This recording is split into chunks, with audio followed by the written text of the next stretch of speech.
Students performing the traditional Maori haka outside the Noor mosque to express their sorrow. It was there that most of the 50 victims died. The Australian far-right extremist arrested after the attack has been charged with murder. Well, New Zealand's Prime Minister Jacinda Ardern spoke earlier today at a news conference confirming that there would be a national service for the victims. There will be a national commemoration and a service held in order for all New Zealanders to gather together and acknowledge the terrorist attacks on Friday. That will absolutely be the case. What we want to ensure is that we allow the time and the space for families to be able to bury their loved ones, keeping in mind that some have not yet received their loved ones. And so our concern was that this Friday may not have allowed some of that process on their side to be completed. So that's the decision. That's why it will not be this week.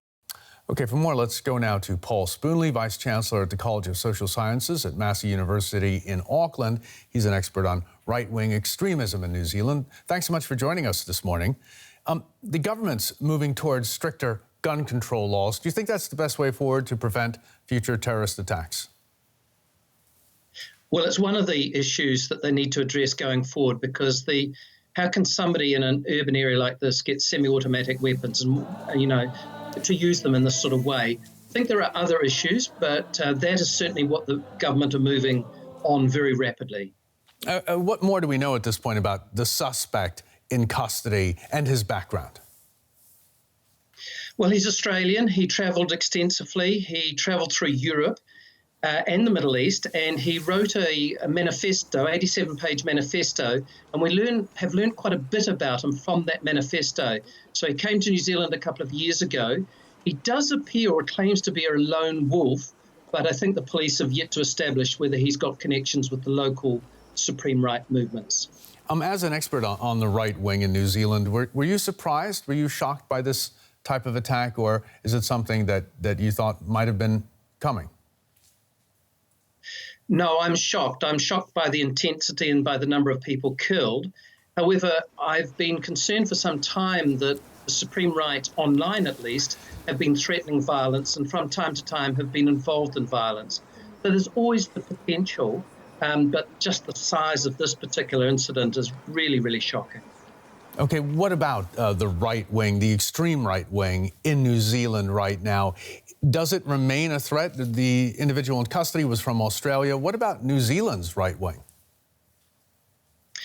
Well, the numbers are not large, probably 200 to 250 core activists, but they do indulge in verbal and sometimes physical violence. And unlike a place like Germany, we do not tend to take a very hard line on them.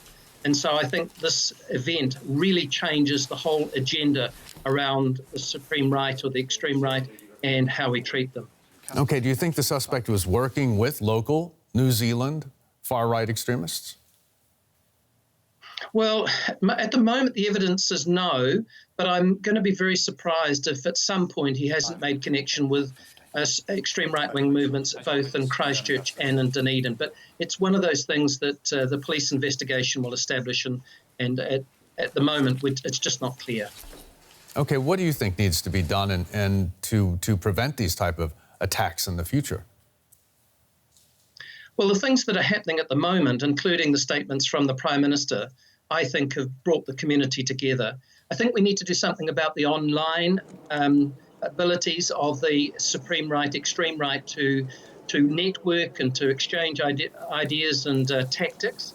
And certainly Facebook has come in for a lot of criticism around the fact that a 17-minute video of the shooting was streamed, and they've since taken down 1.5 million shots that were associated with this. I think we need to work harder at social cohesion, as many countries do, and we, of course, need to monitor and evaluate the risk presented by the extreme right. Paul Spoon, the Vice Chancellor at Massey University in Auckland, thanks so very much for your comments today. Thank you. Well, many of the victims of the Christchurch shootings were migrants or refugees, and there have been commemorations for them in their home countries as well. In Pakistan, vigils and ceremonies were being held across the country. At least 9 people originally from Pakistan were killed in the attack, including Naeem Rashid and his son Talha. The two are being hailed as heroes after it emerged Naeem tried to tackle the gunman, possibly saving numerous lives. They left a message for every human being in the world,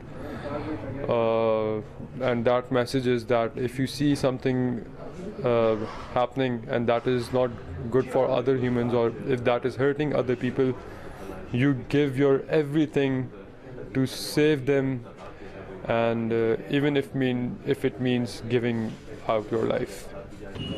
In India, people also expressed their grief at the killings. They held up posters and chanted against the violence, calling for people of all nations to reject terrorism. At the Vatican, Pope Francis, speaking at his traditional Sunday prayers, said that the attacks added to the conflicts afflicting humanity. I am close to our Muslim brothers and to that whole community, and I renew the invitation to join with prayer and gestures of peace to combat hatred and violence. Let's pray together in silence for our Muslim brothers who were killed. In Berlin, Germany, a different kind of crowd gathered. Some 200 people, mostly New Zealanders, came together for a vigil to remember the victims. Despite being on the other side of the world, the organisers said they felt compelled to do something.